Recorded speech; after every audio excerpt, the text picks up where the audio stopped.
Boa noite a todos. Antes de dar início à nossa palestra, na noite de hoje, vou fazer uma simples pergunta.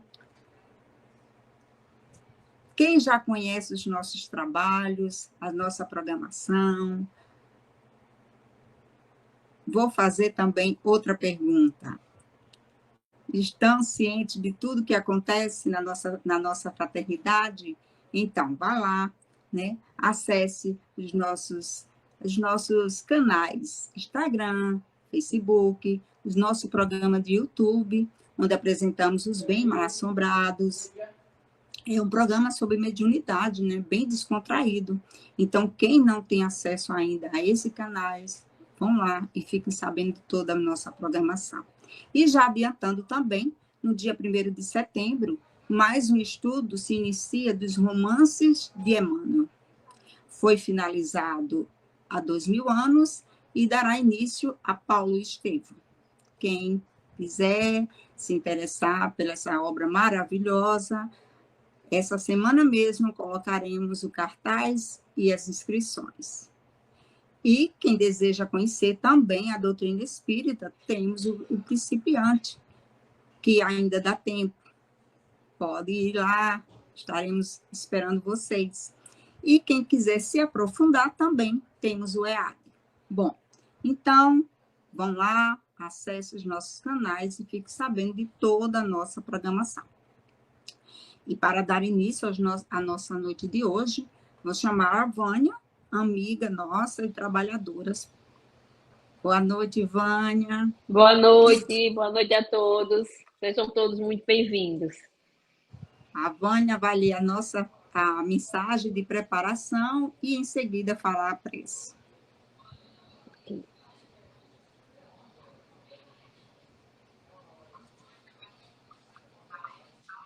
De alma desperta. Por isso te lembro, despertes. Por isso te lembro, despertes o dom de Deus que existe em ti. Paulo, 2 Timóteo, de 1 a 6. É indispensável muito esforço de vontade para não perdermos indefinidamente na sombra dos impulsos primitivistas. À frente dos milênios passados, em nosso campo evolutivo, somos suscetíveis de longa permanência nos resvaladouros do erro, cristalizando atitudes em desacordo com as leis eternas. Para que não nos demoremos no fundo do precipício, temos ao nosso dispor a luz da revelação divina, dádiva do alto, que, em hipótese alguma, devemos permitir se extinga em nós. Em face da extensa e pesada bagagem de nossas necessidades de regeneração e aperfeiçoamento, as tentações para o desvio surgem com a esmagadora percentagem sobre as sugestões de prosseguimento no caminho reto dentro da ascensão espiritual. Nas menores atividades da luta humana, o aprendiz é influenciado a permanecer às escuras. Nas palestras comuns, cercam-no insinuações caluniosas e descabidas. Nos pensamentos habituais, recebe 1001 convites desordenados das zonas inferiores. Nas aplicações da justiça, é compelido a difíceis recapitulações, em virtude do demasiado individualismo do pretérito que procura perpetuar-se nas ações de trabalho, em obediência às determinações da vida, é muitas vezes levado a buscar descanso indevido, até mesmo na alimentação do corpo, é conduzido a perigosas convocações ao desequilíbrio. Por essa razão, Paulo aconselhava ao companheiro não olvidasse a necessidade de acordar o dom de Deus no altar do coração. Que o homem sofrerá tentações, que cairá muitas vezes, que se afligirá com decepções e desânimo, na estrada iluminativa. Não padece dúvida para nenhum de nós, irmãos mais velhos em experiência a maior. Entretanto, é imprescindível marcharmos de alma desperta, na posição de reerguimento e reedificação, sempre que necessário. Que as sombras do passado nos fustiguem, mas jamais nos esqueçamos de reacender a própria que luz. Livro Vinha de Luz, Emmanuel, por Chico Cândido Xavier. Bom, e dessa forma que possamos elevar os nossos pensamentos ao alto e assim possamos agradecer a Deus ao dia de hoje, agradecer a nossa vida, agradecer ao trabalho, agradecer à família que temos. Que Deus possa iluminar o palestrante de hoje e que possamos ter uma noite de muito aprendizado. Muito obrigada, Senhor. Fica conosco.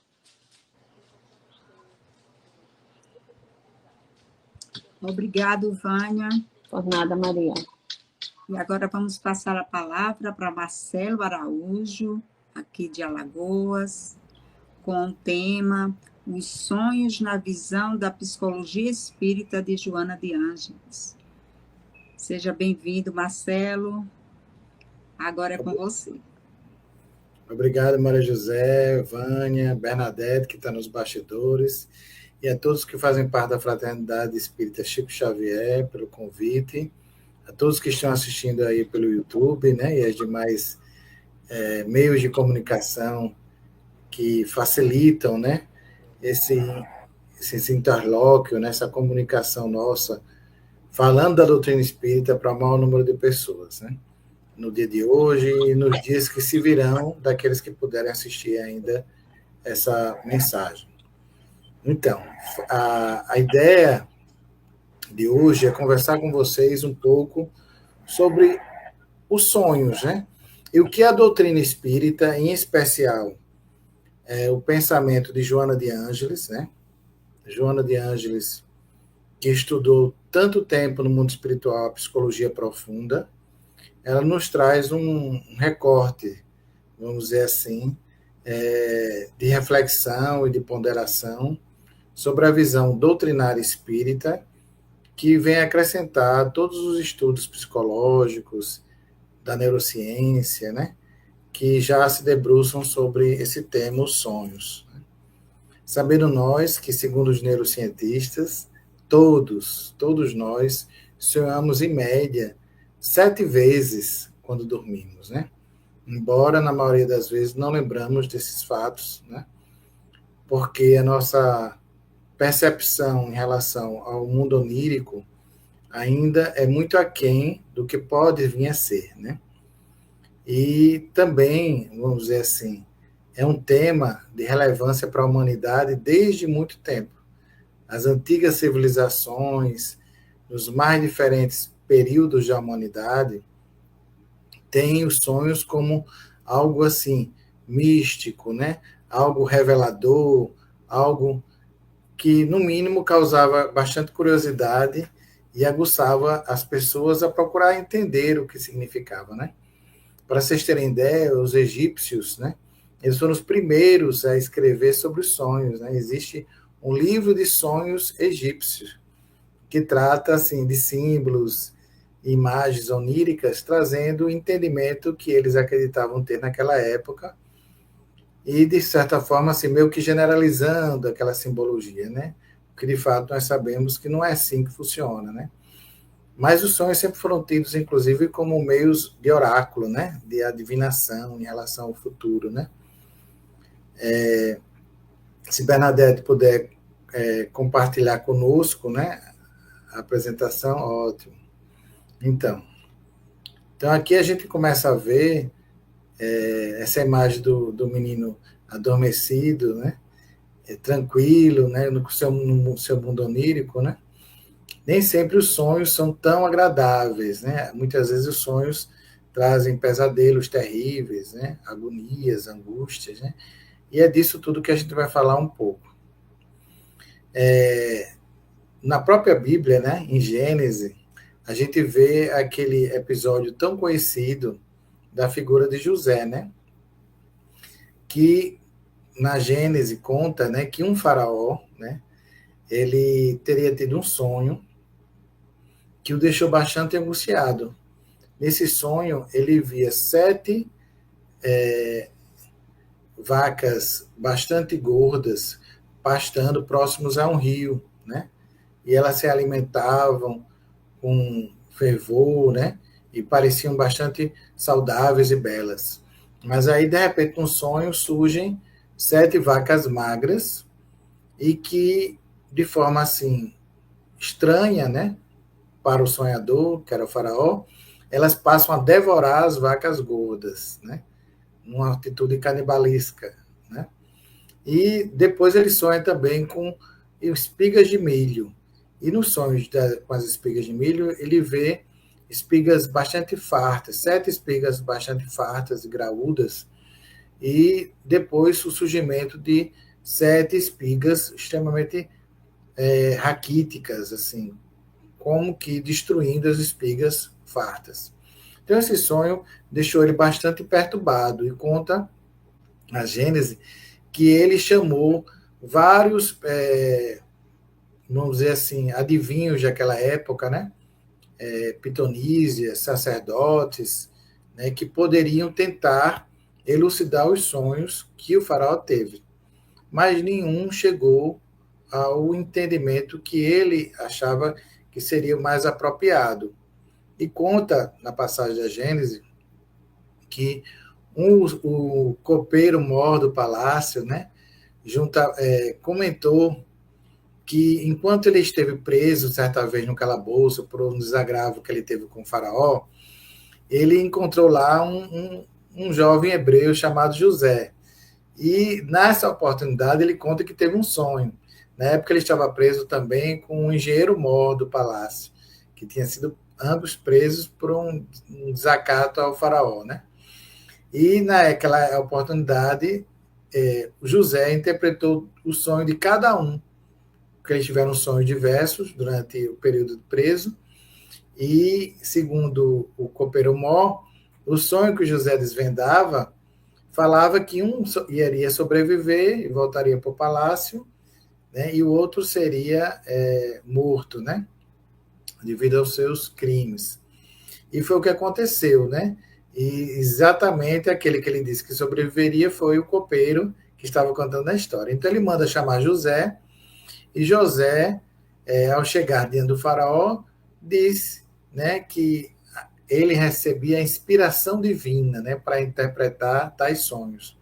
E quando o faraó lhe conta o sonho, ele de imediato diz, não, esse sonho significa que o Egito passará por um período de 7 anos de abundância, né, de muita abundância, e 7 anos de muita miséria e de fome, né, subsequentes.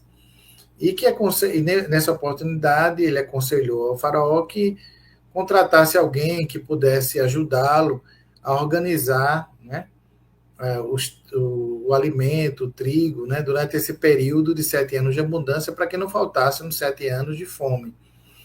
E ele ficou tão encantado com o posicionamento de José e a capacidade dele de interlocução, que o convidou para ser justamente o governador-mor do Egito, né? E foi José que ficou responsável justamente para que durante esses 7 anos de fartura construísse silos, armazenasse o trigo e vários outros alimentos, né? E a cevada, né? Para que nos 7 anos de fome, que realmente aconteceram, não faltasse alimento para toda a população egípcia. E foi graças a essa ação de José que, de fato, o Egito, naquela oportunidade, não veio a se extinguir, né, por completo. Então, os sonhos, né, eles têm também, né, um contexto, vamos dizer assim, profético, né, que em diversas vezes na história humana foi atribuída ao mesmo, né? Mas foi Freud, né? E aí, assim, algo interessante, particularmente a mim, porque eu, quando era muito novo, adolescente. Meu pai, hoje já no plano espiritual, mas meu pai, ele era psicólogo, né? Então, eu, muito jovem, ainda adolescente, um dos primeiros livros que eu li era justamente a interpretação de sonhos de Freud, e eu fiquei encantado, né? E Sigmund Freud foi um dos primeiros, né, através da psicanálise, né, a fazer uma interpretação bem diferente, vamos dizer assim, do que se tinha até então, porque a maioria dos livros que se tratava de sonhos eram muito com conteúdo místico, né, associados a processos adivinhatórios. E aí Freud, ele traz uma interpretação assim, vamos dizer assim, mais ligada ao inconsciente, aos aspectos da psicologia profunda, e já indicando que o sonho é uma verdadeira estrada real que nos conduz a esse inconsciente, né? Porque na psicanálise, né, Freud nos traz a descoberta deste que é chamado inconsciente, que é uma área do nosso, vamos dizer assim, do nosso modo de pensar, né, que resguarda, que acolhe, que, vamos dizer assim, esconde, né, em um determinado área profunda, vamos dizer assim, da nossa mente, tudo que a gente vivenciou na nossa experiência de vigília, quando acordados, né? Então, todas as memórias, os traumas, as alegrias, né? Que muitas vezes a gente até se esquece, eles ficam lá guardados no inconsciente. É como se fosse um baú, né? Um depositário de lembranças, né? E o sonho, ele seria justamente um modo de acessar o inconsciente. Segundo ele, através dos sonhos, essas imagens de um inconsciente que estão lá armazenadas nesse banco de dados, vamos dizer assim, elas surgem a nível consciencial, né? Nessa parte mais superficial da nossa mente, do nosso pensar, especialmente no momento enquanto estamos dormindo, né? Já em Jung, muitas vezes citado por Joana de Angelis em seus mais diferentes livros, né? Jung, ele foi discípulo de Freud, mas ele se separa em determinado momento por uma questão de ideias divergentes em determinados pontos da teoria psicanalítica e cria o que a gente chama de análise, né? Análise junguiana. E Jung, ele fez uma imagem, né? Nos trouxe uma imagem para explicar melhor essa questão do inconsciente, né? Dizendo que o inconsciente é um verdadeiro oceano no qual se encontra a consciência mergulhada quase que totalmente. E aí fez a comparação, né? Como se fosse um iceberg, né? Cuja parte visível seria a área da consciência, portanto, apenas 5% do volume total, né, daquela montanha de gelo, e ainda pouquíssimo conhecido.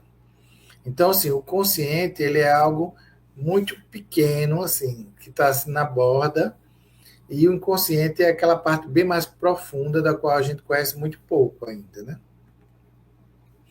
Então, Jung vai dizer que também dentro de cada um de nós há um outro que não conhecemos. Ele fala conosco através de sonhos. Olha só. Então, é através de sonhos que muitas vezes nós entramos em contato com todos esses elementos do nosso inconsciente. Existe um psiquiatra também já desencarnado, o Dr. Jorge Andréa, que no seu livro Forças Inconscientes da Alma, ele trata justamente desses elementos do inconsciente, falando, inclusive, que todas as nossas vidas anteriores, nossas experiências do passado, né, das outras encarnações, elas criam uma espécie de núcleos do inconsciente e que, de vez em quando, eles emergem a nível consciencial, né? Mas podem ser acessados também através de sonhos, né? Então, o sonho realmente é essa estrada que nos acessa a este arcabouço assim, maravilhoso de informações, lembranças e situações já vivenciadas, né, por nós e que podem nos ajudar, né, a desenvolver nossos talentos, nossos potenciais inatos, né, a alcançarmos a plenitude quanto espíritos puros que um dia seremos, né, através justamente desses elementos conscientes que estão no inconsciente. Inclusive, o que Jung vai chamar também do self, né?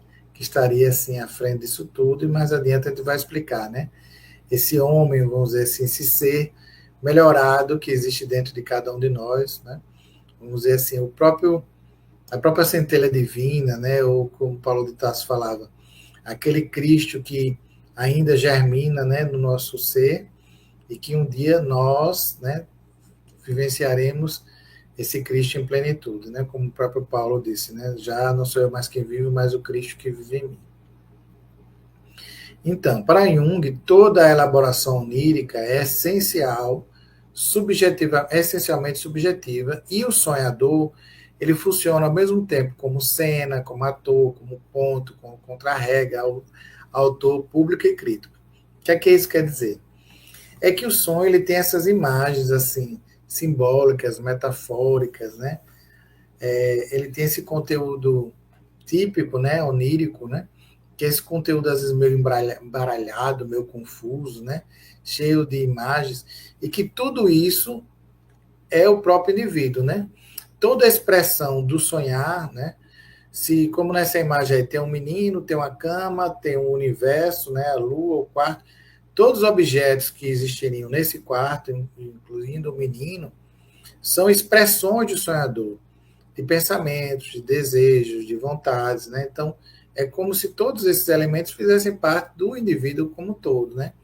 Então, quando a gente vai em busca da interpretação dos sonhos, a gente deve considerar todos estes elementos como parte dessa expressão, dessa linguagem inconsciente, né, que emerge na nossa consciência enquanto sonhamos. Então, na avaliação de Ozpensk, os sonhos estariam divididos em 3 categorias, que são os sonhos caóticos, os sonhos dramáticos e os sonhos de revelação. Os sonhos caóticos seriam justamente esses sonhos bastante confusos, né? Cheio de imagens que a gente parece não entender, não sabe por que sonhou com aquilo, de repente surge, você está vendo um elefante voando, né? Ou então você está coisas assim, totalmente fora de um contexto, de uma normalidade conhecida por nós, né? São chamados sonhos caóticos. E os sonhos dramáticos são justamente aqueles que têm um começo, um meio e fim, ou que tem uma história que você vai seguindo ele, tem uma dramatização. Como uma novela, como se fosse uma minissérie, né? Então, assim, você consegue ter um enredo, né? Em torno desses sonhos. E eles também existem os sonhos de revelação, que seriam sonhos que o indivíduo teria um contato maior com o mundo espiritual, sonhos que parecem trazer também um insight ou uma ideia nova em relação a alguma coisa. Às vezes a pessoa dorme preocupada em resolver um problema e no sonho ela surge aquela ideia de como resolver, né?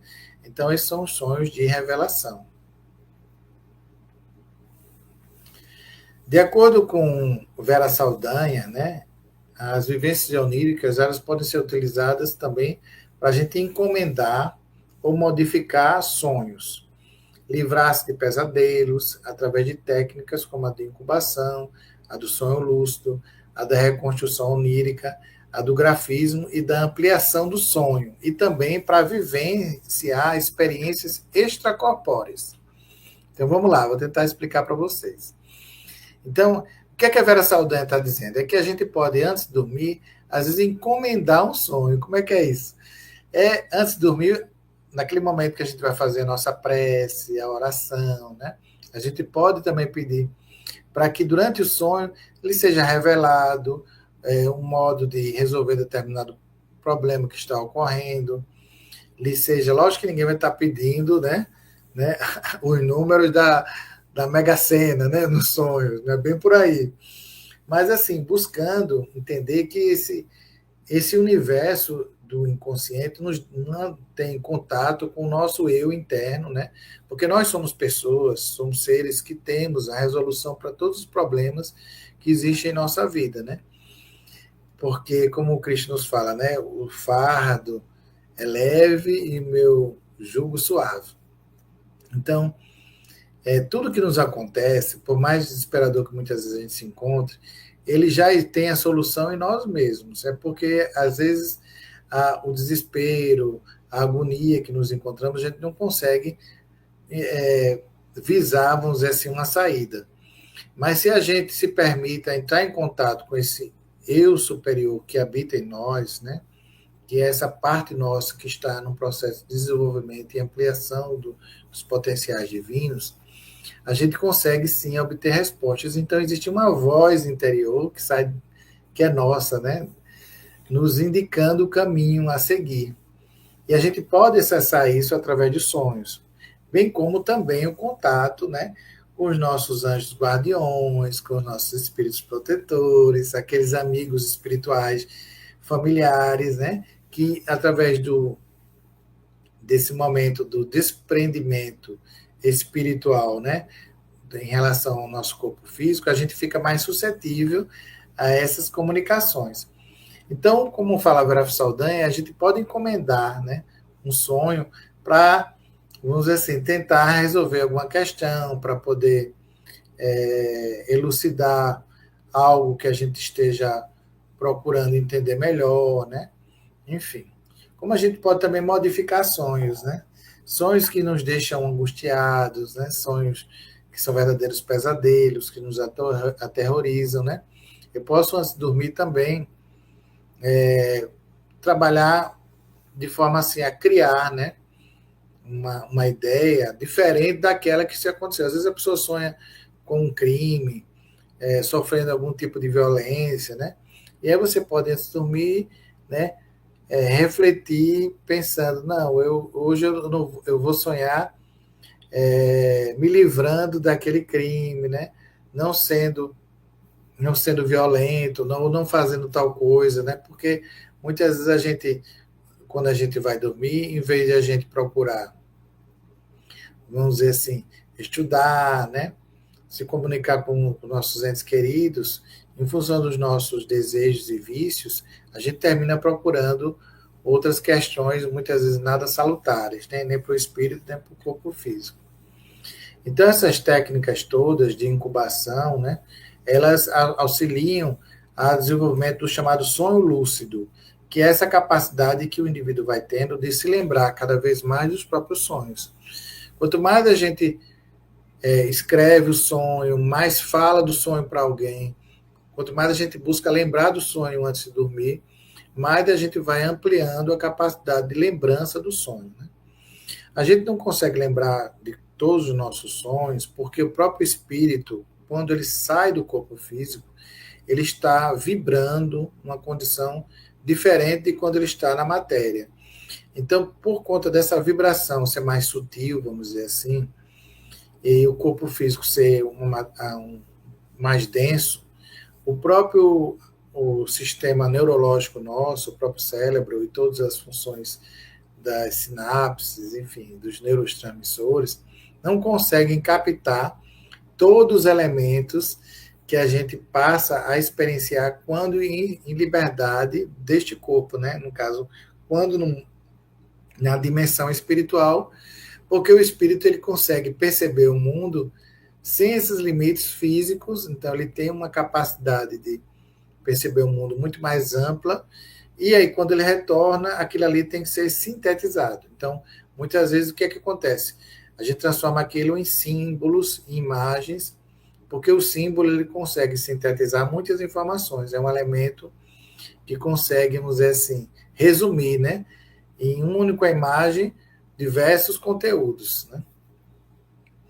E aí, assim, a Vera Saldanha sempre vai nos propondo, né, através dos seus estudos, né?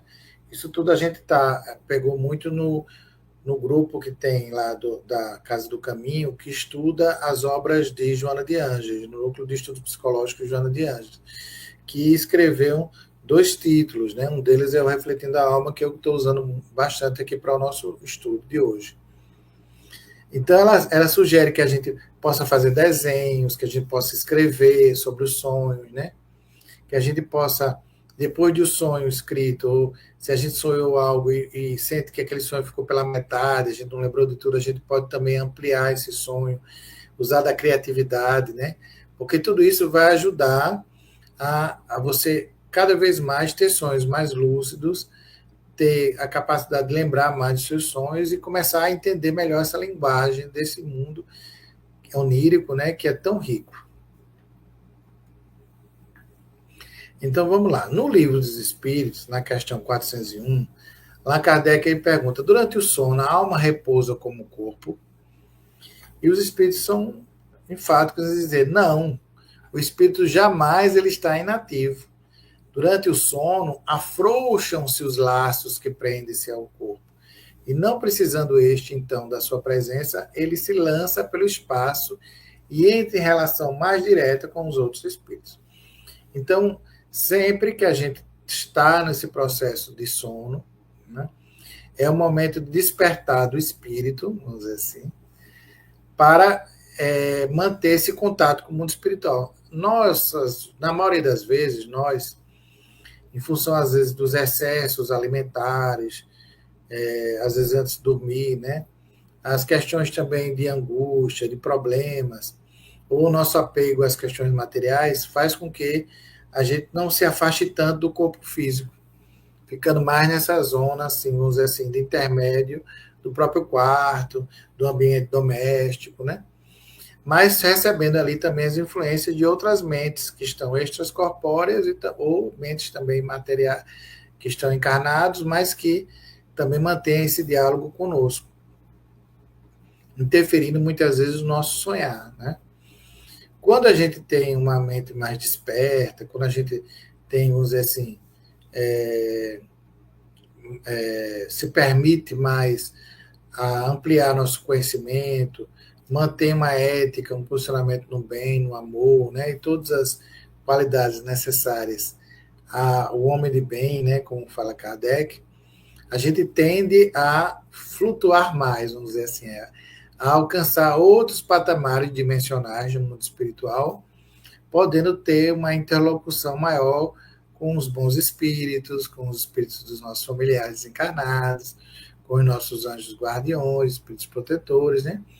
Justamente mantendo esse canal, né, de acordo com o patamar vibracional que a gente se encontra.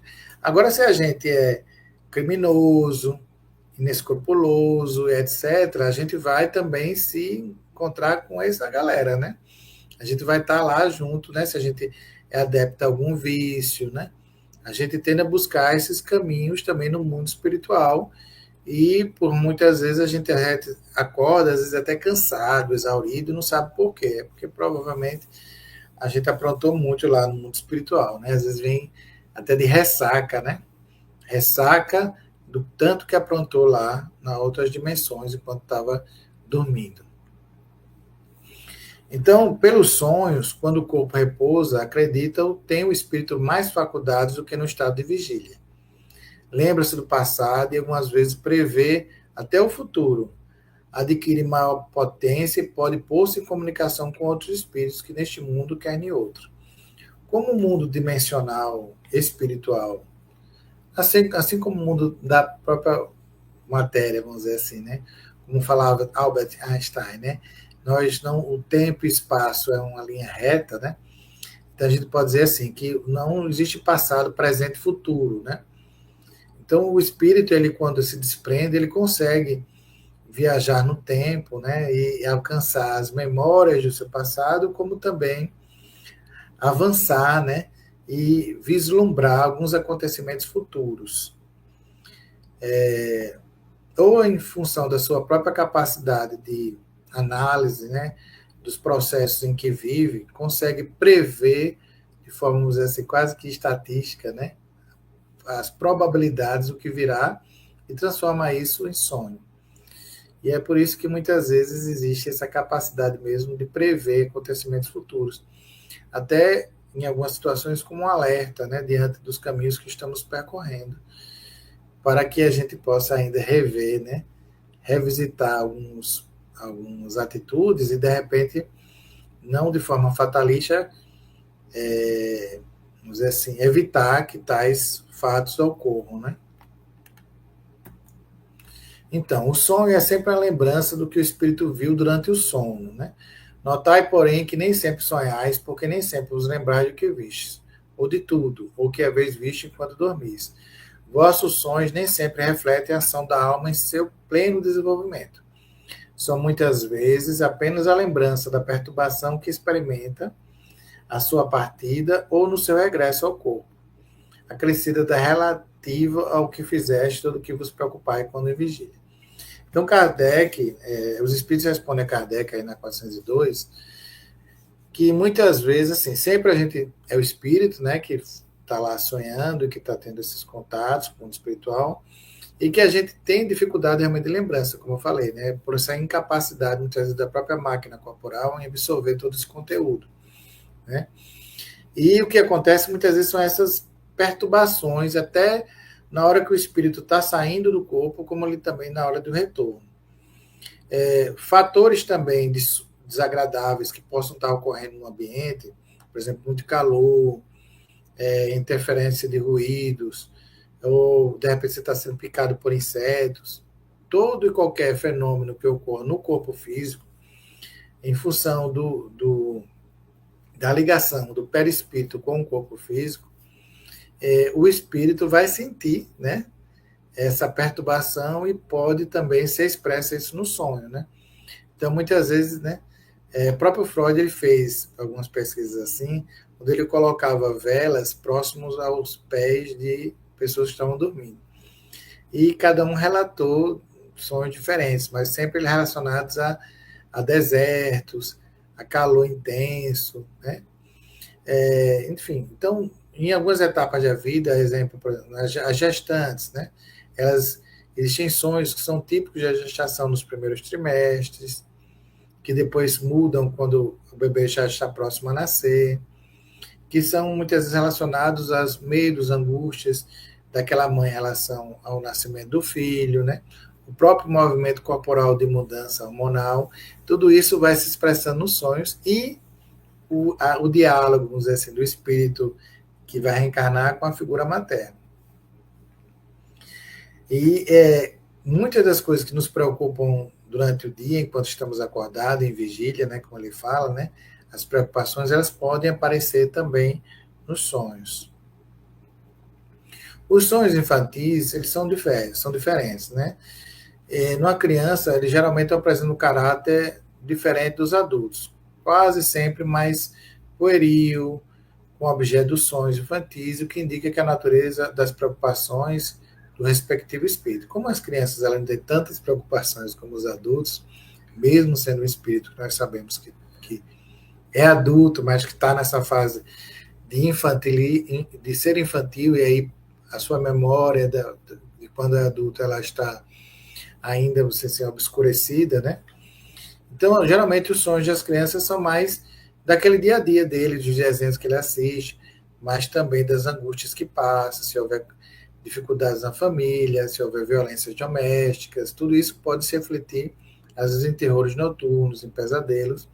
E, obviamente, tem crianças que acessam também memórias de vidas passadas, né? E elas podem vir à tona também nos sonhos.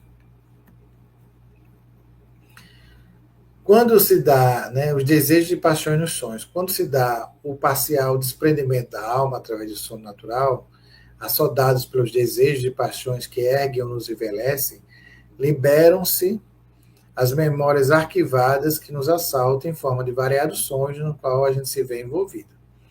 Permanece nesse capítulo os estados oníricos da catalogação freudiana, umas fixações de ordem sexual que assumem a expressão de realidade, dominando os múltiplos setores psíquicos da personalidade. Joana, em momento nenhum, discorda de Freud em relação a este ponto, né? Dizendo que muitos de nossos sonhos, assim como nos desejos na vida material, estão relacionados às questões sexuais, da libido, né? Então, essas fixações de ordem sexual, elas são muito presentes no universo onírico, né? Desejos que não são vivenciados, né? No mundo de vigília, em função das leis e das questões morais nas quais nós todos estamos submetidos, muitas vezes eles emergem no sonho, né? Então, assim, é aquela pessoa que você, às vezes, tem uma atração e que você pode descobrir ela nos seus sonhos, né? Determinadas vontades que você tem, mas não expressa no mundo da matéria, né? quanto acordados, que termina vivenciando no mundo onírico. Nesse aspecto, nós sabemos que também compartilhamos muitas vezes no mundo espiritual esses encontros sexuais com entes desencarnados, né? Seres que ainda também estão ligados às viciações sexuais e que nos vampirizam, inclusive, nesses momentos, né? Aproveitando para sugar um pouco da nossa energia, né? Essa energia tão rica e poderosa do fluido vital, né? Então, esses sonhos, que muitas vezes são também sonhos perturbadores, né? Têm relação também com anseios e medos que não são dirigidos, ocorrências incompreendidas, gestos agressivos, as questões que envolvem uma educação muito castradora, limitadora, né? Questões que a gente fica sem resposta, que a gente tem dúvida e não consegue responder, que se transformam em conflitos da personalidade e prosseguem guardando esclarecimento, e que terminam sendo liberados na área dos sonhos. Os mais antigos, como mais preservados, porque se repetem muito, né? São muito tumultuados, apavorantes, eles, com o tempo, podem se transformar em problemas graves na conduta e nos relacionamentos interpessoais. Essas perturbações nos sonhos, né, que se repetem e vão causando dificuldade da pessoa até assim, interagir com o outro, né? Ela se sente cada vez mais assim, incomodada com aquelas questões sem resolução, e tudo isso pode emergir no sonho, né? E principalmente aquele sonho que se repete constantemente, é como se ele quisesse dizer, é a linguagem do inconsciente, ele quer dizer alguma coisa a você. Então, se você não interpreta, não busca entender, racionalizar sobre aquilo, você fica preso nessa roda de terror, vamos dizer assim, até que você desperte para o que de fato o inconsciente quer lhe dizer, né? Então, um exemplo de sonhos premonitórios, né? Diz que Abraham Lincoln, uma certa vez, teve um sonho onde ele via alguém morto, né? Sendo velado. E aí ele procurava saber quem era essa pessoa, de um guarda lá na Casa Branca, e o guarda informava que era o presidente que havia morrido. E poucos dias depois, Abraham Lincoln foi assassinado, né? Então, esse sonho premonitório foi bastante registrado e comentado, né, naquelas épocas e até hoje. Então, nos estados de desprendimento do sono, a alma ela recorda-se realmente do seu passado, toma conhecimento do futuro, guarda essas impressões, né, que se concretizam, vamos dizer assim, no mundo dos sonhos, né? As reminiscências de ontem, que nem sempre são claras e que produzem singulares emoções. Outros, sim, a visão do porvir, as revelações que auram no intercâmbio com desencarnados manifestam-se com positivos sonhos para monitório de ocorrência cotidiana. Então, muitas vezes, o nosso próprio anjo guardião vem nos falar, né, das situações que estamos vivenciando e nos precaver de determinados comportamentos e atitudes, evitando situações perigosas no futuro, né? E o self, como eu havia dito, né, que é esse arquétipo primordial, organizador do desenvolvimento psíquico, que impulsiona a nossa individuação, ou seja, a realização da nossa essência, promovendo um rico conteúdo simbólico entre o inconsciente e a consciência. O self ele ressurge nos sonhos com a personificação de santos, gênios, fadas, etc. Então, muitas vezes a gente sonha com uma santa, com um santo, com uma fada, com um gênio, né? Uma personificação de alguém assim muito querido, né? Um Mahatma Gandhi, um Lao Tse, enfim, o próprio Jung, né? E a própria Joana de Ângeles. E, na verdade, ali é uma linguagem do self, né?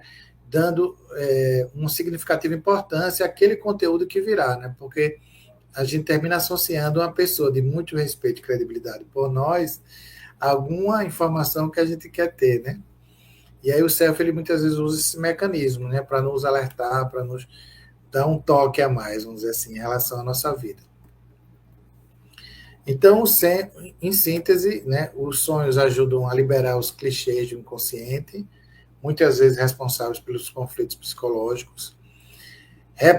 Ajudam na representação das pulsões e desejos correspondentes ao id na concepção freudiana, que é essa parte mais inconsciente e selvagem, vamos dizer assim, nossa. Ele também é decorrência dos processos fisiológicos, com representação de carências e necessidade do corpo físico, às vezes sede, né? Ou fome também pode aparecer no conteúdo dos sonhos. Desdobramento do espírito durante o sono, no que participa de encontros, eventos, às vezes atividades socorristas. Nestas ocorrências pode haver vislumbre do passado e do futuro. Então, muitas vezes a gente está lá no mundo espiritual ajudando, praticando bem a caridade, ajudando pessoas doentes, né? E diversos processos conduzidos pelo Self, que impulsionam a gente para o nosso processo de individuação e alcançar a nossa plenitude contra espíritos puros, né? Então, uma análise dos símbolos oníricos, as associações e reflexões com o psicoterapeuta conseguem eliminar as fixações morbosas e as reminiscências angustiantes, que se expressam como tristeza, insegurança, timidez, dificuldade de relacionamento. Então, muitas vezes, quando a gente não consegue resolver por si só essas questões, a gente pode buscar também numa psicoterapia um profissional que nos ajude a desvendar esse mundo do inconsciente através dos sonhos. Isso é muito utilizado na psicoterapia. E é importante a gente fazer uma programação de bons sonhos, né? Eu estou me adiantando aqui, estou vendo que o meu horário está já se acabando, né?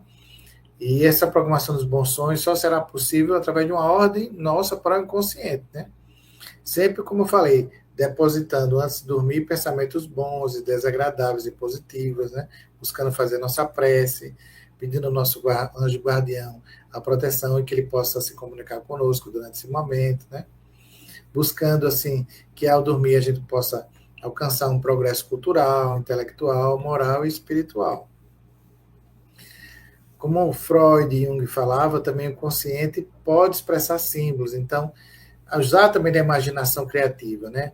Buscar essa interpretação e imaginar, né?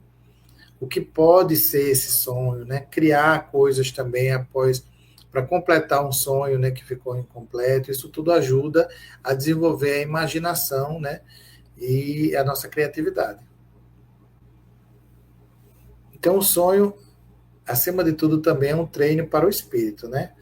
Pois, na visão da psicologia espírita, os sonhos são um treino, né, para a vida e para a morte, pois o espírito vivencia em parte o que vai ocorrer após a desencarnação. Tem um vislumbre do círculo da vida que se desdobra além do plano físico e pode ir exercitando o dia a dia até o desenlace final. Então, durante o sono, nos sonhos, a gente entra em contato com as dimensões espirituais e, de certa forma, a gente está ensaiando para o momento quando o corpo físico não mais existir, né? Então, recolhidos ao quarto confortável, espaçoso, e aí eu vou contar brevemente um sonho de André Luiz, né, no nosso lar. Recolhido ao quarto confortável e espaçoso, orei ao Senhor da vida, agradecendo-lhe a bênção de ter sido útil. A proveitosa fadiga dos que cumprem o dever, e não me deu ensejo a qualquer vigília desagradável. Daí a instantes, uma sensação de leveza invadiu minha alma toda, e tive a impressão de ser arrebatado em pequeno barco rumo a regiões desconhecidas. Esse é André Luiz falando do sonho que ele teve no mundo espiritual. Decorrido minutos, vi-me à frente de um porto maravilhoso, onde alguém me chamou em especial carinho. André, André! Desembarquei com precipitação verdadeiramente infantil e reconheci aquela voz entre milhares. No momento, abraçava a minha mãe, em transbordamento de júbilo. O sonho não era propriamente igual ao que se verifica na Terra. Eu sabia perfeitamente que deixava o veículo inferior no apartamento das câmaras de retificação em nosso lar. E tinha absoluta consciência daquela movimentação em plano diverso. Minhas noções de espaço e tempo eram exatas. A riqueza das emoções, por sua vez, afirmava-se cada vez mais intensa. Então, olha só, no plano espiritual a gente sonha também. Então, o corpo mais sutil, que é o perispírito, ele libera um corpo ainda mais sutil para alcançar dimensões espirituais mais elevadas, que era onde morava lá a mãe de André Luiz. E só assim ele conseguia acessar o contato com ela. Só que ele teve um sonho que a gente chama de sonho lúcido, né? Concluindo, Viver no corpo físico é considerar a possibilidade de desencarnação sem aviso prévio. Cada noite em que adormeces, experimentas um fenômeno consentâneo da morte. Dormir é morrer momentaneamente.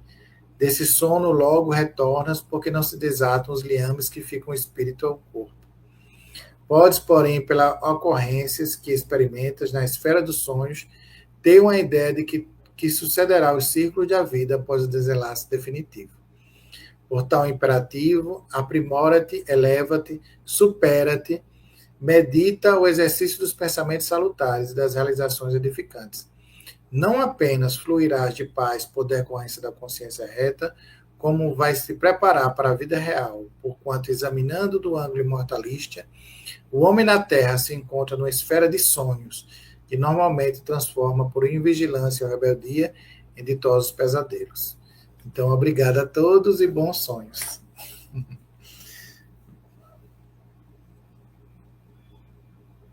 Tá mudo, Marisa. Tá desligado seu microfone. Parabéns, Marcelo. Parabéns por essa palestra maravilhosa, que nos esclarece muito a respeito dos sonhos. E engraçado, você falou bons sonhos, né? Bons sonhos realmente para todos. E agora, com esse belíssimo esclarecimento, né? Muito obrigada por ter aceito o nosso convite. E aguarde, vai ter outros convites também. Obrigado. Vamos dar também uma boa noite para todos que participaram hoje conosco. Maria Amélia, boa noite. William Rose de Araújo, boa noite. Rosilene, Mary Jane, Bernadette, que alegria juntos novamente. Patrícia, boa noite, saúde e paz para todos. E mais uma vez lembrando, né, no dia 2 de setembro iniciaremos o estudo Paulo Estevão.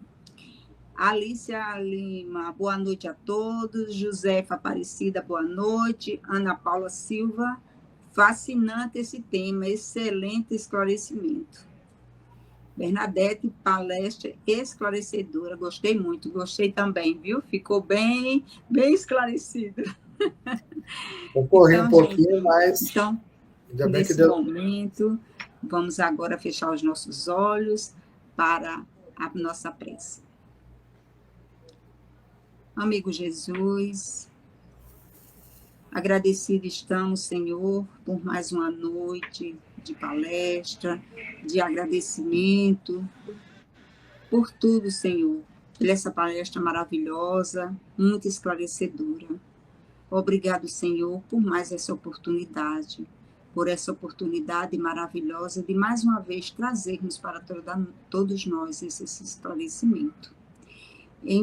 Envia, Senhor, os teus anjos nessa noite, para que todos possamos ter uma noite serena, de paz, de tranquilidade.